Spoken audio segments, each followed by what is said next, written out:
Hey traders, Raghee here. Welcome to Charts and Coffee. Happy Tuesday, everybody. Hope everyone is doing well. We've got a pretty quiet calendar still, which is really refreshing compared to what we've dealt with the last few weeks. So we'll just kind of give ourselves a quick reminder that we do have a number of hot zones still in play, but just not as many, and none FOMC speaking engagements. They're in their blackout period, which is great. And we had ISM yesterday, really didn't move the market all that much. Probably the next big hot zone in terms of scheduled high impact, high volume, high volatility that we're going to get is on Wednesday with the Bank of Canada. ECB is clearly one of the most important central banks that I watch to look at its effect on the US dollar. But BOC, Bank of Canada, rate statements, overnight rates, they have been a mover here in the US. So keep an eye on that one. That's probably the next significant hot zone. So pretty quiet till Thursdays, unemployment claims, and then we get into pretty much a quiet Friday. So pretty refreshing. So we get to trade price action and whatever else is affecting the market. Debt ceiling pretty much in the rearview mirror. Is the Federal Reserve going to hike in June? Probably not. We're going to get a hold, and then that kicks the can to July, where there is a bit of an expectation for that rate hike to come then. So rather than the June hike, looks like July, and that's pretty much where we sit right now.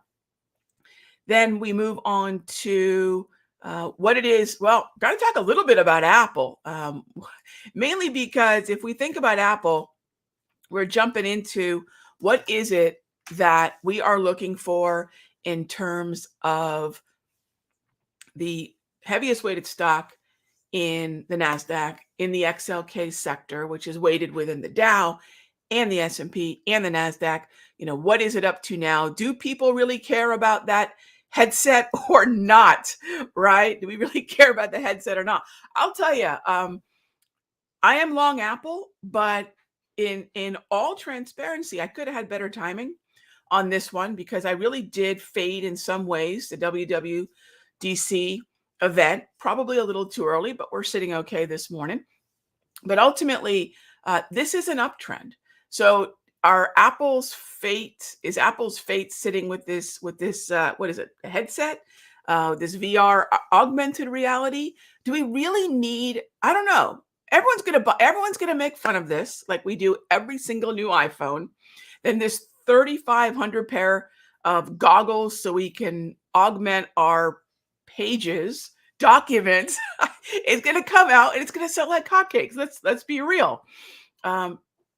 So anyway, that's what we've got coming up. But why do we care about Apple? Why do we care about WWDC? Why do we care about this headset? Because Apple's so heavily weighted, right? And that's what we live in. We live in a high concentration weighted world. Beyond Apple, the two other sectors I'll be watching will be financials. Very important that if the S&P is to continue higher, it will be on these two cylinders, financials and healthcare, starting to move higher, playing a little bit of a game of catch up to tech. Why those three? Financials and healthcare are heavily weighted in the S&P and the Dow. So if that tech-led rally, that's in the engine pulling all three of these indices higher, if we're going to see better participation, just more help, it'll be from those other two.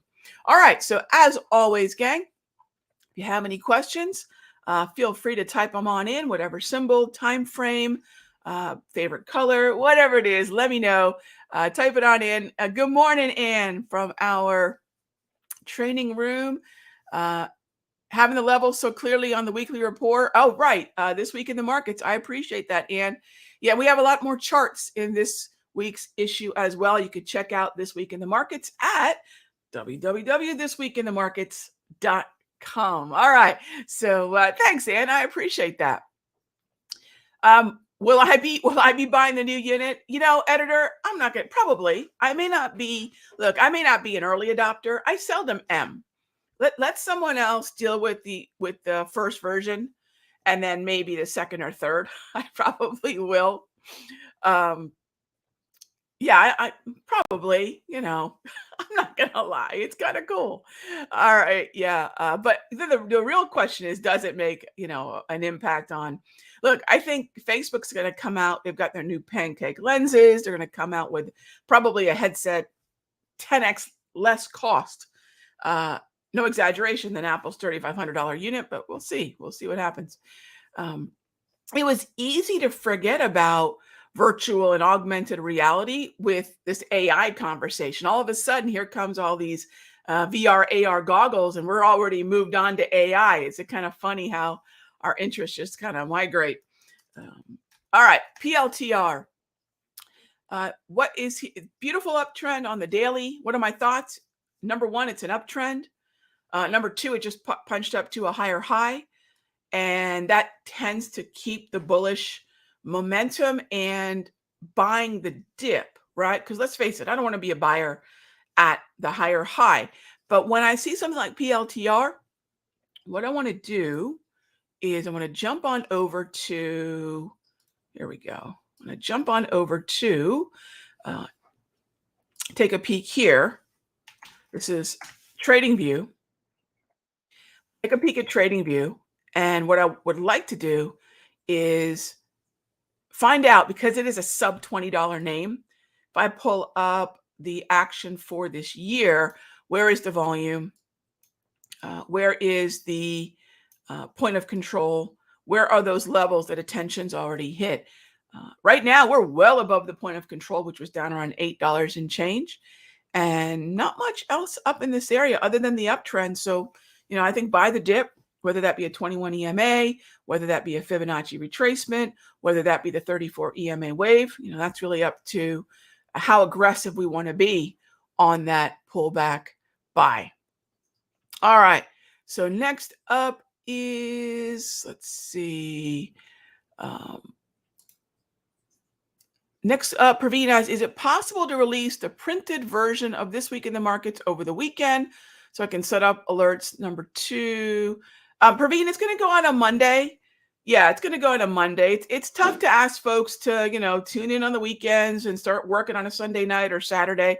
Monday morning, it's usually posted by 8:30, 9 o'clock Monday mornings. We'll try to do it a little bit earlier on Monday.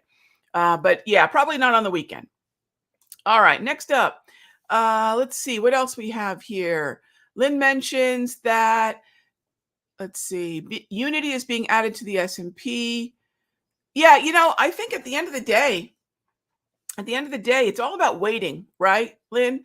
500 stocks in the S&P, and quite frankly, 480 of them don't even matter. Now, what do I mean by that? Don't even matter.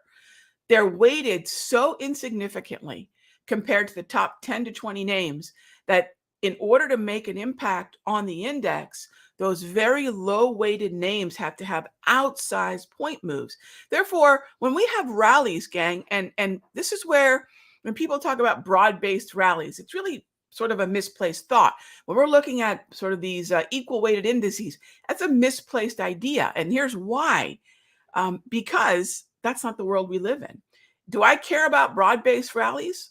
Only if XLV and XLF are now participating, right? Because of their weighting. After that would come IYT, XLI, XLE, right? Do I need utilities to participate in a broad-based rally? Of course not. We don't need defensive names really to participate. If they do, cool, but we don't need them, right? Because what we need are those heavily weighted sectors, those heavily weighted stocks. Equal weighted indices, also equally unnecessary to consider because the S&P is not an equal weighted world. So there's this funny thing right now that I'm seeing in the financial universe, which is this idea that we need broad-based rallies. We need to be specific about which sectors are participating, like we talked about on the onset of the show. And so, right, it's good to know when there's shuffling happening. And then what do we want to know? What's the weighting, right? Because the weighting is ultimately telling us how important that is or isn't. Yeah. So thanks for the heads up. All right. Walmart is neutral on a daily. Slow still points up. Thoughts on long call? No, because remember, Mark, yeah, great eye. It's not totally, let's see what we have here. would say, yeah, here's a problem. You've got that neutral move, but look at where it's at.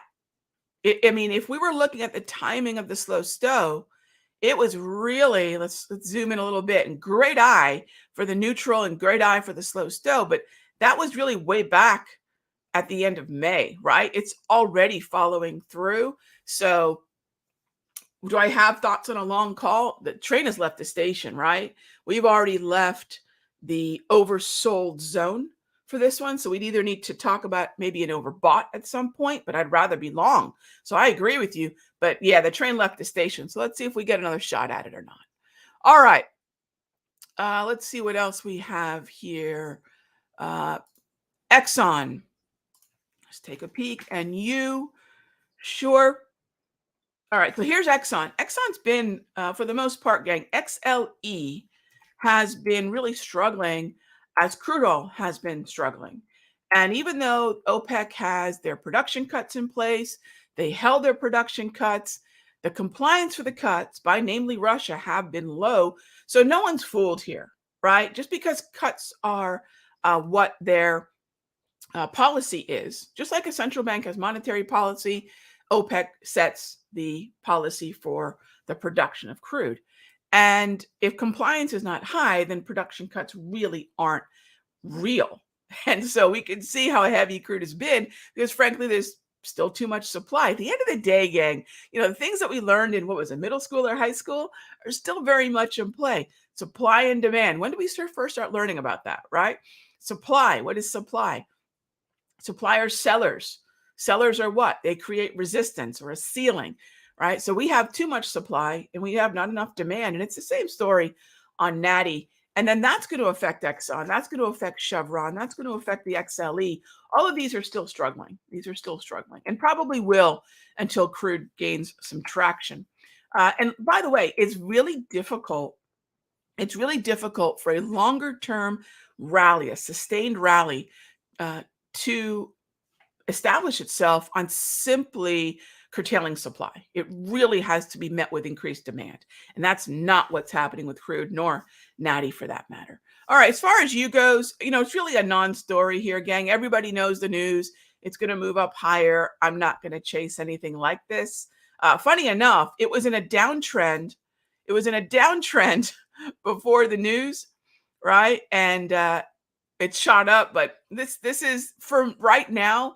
The quality of the moves are going to be really much more similar to a meme stock than it will be a stock being added to the S&P. So I'll leave things like this. Personally, I'll leave things like this alone for now. All right, next up is Morgan. Sure. Love the Morgan question, Cameron, because again, where financials head to next, while more reliant on Berkshire, while more reliant on JP Morgan, Bank of America, Morgan's one of them. Morgan's probably one of the weaker corners of XLF. I believe in This Week in the Markets, it landed on the bearish, hang on, I believe it landed on the bearish watch list. Yeah, there it is. But however, here's what's funny. Within the XLF, there are some bullish names, JP Morgan, MasterCard, Visa. So yes, I print my own newsletter out because these are essentially, gang, this ends up just being my notes. These are my notes for the week, right? When I look at what it is that I need to keep an eye on, a lot of what we talk about is what makes its way into our conversation. And so, yeah, and we put a lot of charts in here too. All right, so moving on. Yeah, Morgan would have to be a short. It would have to be a short. And I don't know that the short side is really the side that I want to focus on, Cameron, but if there is something too short within the XLF, this for sure, I'm with you on that. All right, what about Boeing? What about Boeing? Boeing starting to look like an uptrend, and that means the two things I like. One, we're north of the 200 propulsion. We are in the bullish hemisphere. And two, that's going to open up this brand new reorganized uptrend to our daily price movement range, our volatility zone buys. So that's what I'll be looking for there, Pete. I think that would work for Boeing used the volatility support levels to get long. All right, next up is Tesla. Tesla did what Amazon did, and we talked about this back when Amazon broke from the bearish hemisphere to the bullish hemisphere by crossing that equator that I call the 200 exponential. So this is definitely a daily price movement range buy zone. Probably 209 to about 204.80 is a good looking zone for a pullback, but I need weakness to buy into. As far as Nvidia goes, at this point, we've shot up, you know, SMH is up. I think what I would look at PM is what else does Nvidia open the door to, right? What else does Nvidia open the door to? What's going to have to play catch up with Nvidia's move higher? So I'm actually, frankly, less interested in Nvidia and more interested in everything else that hasn't made a galactic move higher, right? Nvidia was a $300 stock. It's a $400 stock, right? You think about the 100-point move, and now Nvidia is sort of like the first one through the jungle.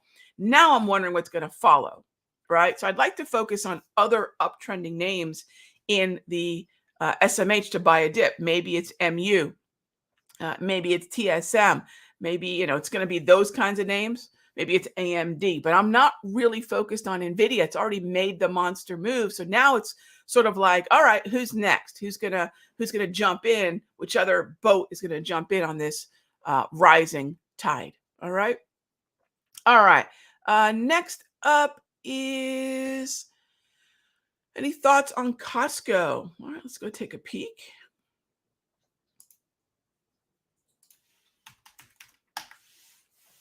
All right, taking a look at Costco. So anytime we're making new highs, uh, the only time new highs are interesting is if a stock is in chop and those new highs are nearing resistance. And that is the case with Costco. Costco is potentially overbought. But if we're seeing a rising tide, am I really going to prioritize a short? I'm probably not. So when I think about, so there's two questions always when it comes to picking an individual stock. One, what's the overall directional bias of the broader averages? And then what's the overall directional bias of the individual sectors? And then what is that stock weighted in? So those are the things that I think about when it comes to the way in which I would view and potentially trade Costco. I'd rather be looking at an oversold buy, to be quite frank, versus an overbought short. So it's not that Costco is not tradable, but when I think about the priorities, I'm going to prioritize tech, and I'm going to prioritize dip buys in tech. And then I'm going to prioritize uptrends in XLV and XLF. And then I'm going to, you see what I'm saying? So if I can find trending markets are almost always going to be preferable to non-trending markets. And then in the non-trending market world, if I'm looking at, for the most part, higher highs, I want to find oversold buys, not overbought shorts. So that's how I would go through the process. But Costco is setting up to be an overbought short. I'm just not sure, Vicky. Yeah, I'm just not sure I would put it near the top of the list. All right. Next up is Netflix. So here's a trending name. Yeah, exactly, Vicky, you got it. So here's a trending name. This is something that would be at the upper end of my bullish watch list. By the daily price movement range support zone around 400. It's an overall uptrend. Absolutely. That's exactly the kind of thing that I'm looking at. So if we look at something like AMD, let's keep that same idea in mind as we go to T-Boy's question about AMD. AMD also in an uptrend. What do I want to do? Focus on the gray zones. Is AMD kind of moving like SMH? See, this is where AMD does. So AMD is going to need help from SMH to get going. It's going to need some help because, yeah, Nvidia has moved, but it's stuck waiting for the next reason to move. And then everything else is sort of getting in mode to hopefully establish support and then move higher. So I do like AMD. It's a good look. And maybe a shorter term time frame might be better. And here's why. T-Boy, take a look. If I use a 1 hour time frame with those same daily price movement ranges, I'm going to be able to buy and exit a little bit on the shorter end of a short-term swing trade time horizon. All right, gang, as always, thank you so much for being here for Charts and Coffee. Off to day trade the morning, as we do 5 days a week in the Sector Secrets Mastery, and also today and Thursday in the Simpler Futures room from 9:20 to 10:35. Just an hour and 5 minutes every single morning. That usually is enough to find some really great AM session, morning session day trades. All right, gang, I'll see you tomorrow, same time, same station. Be good to each other.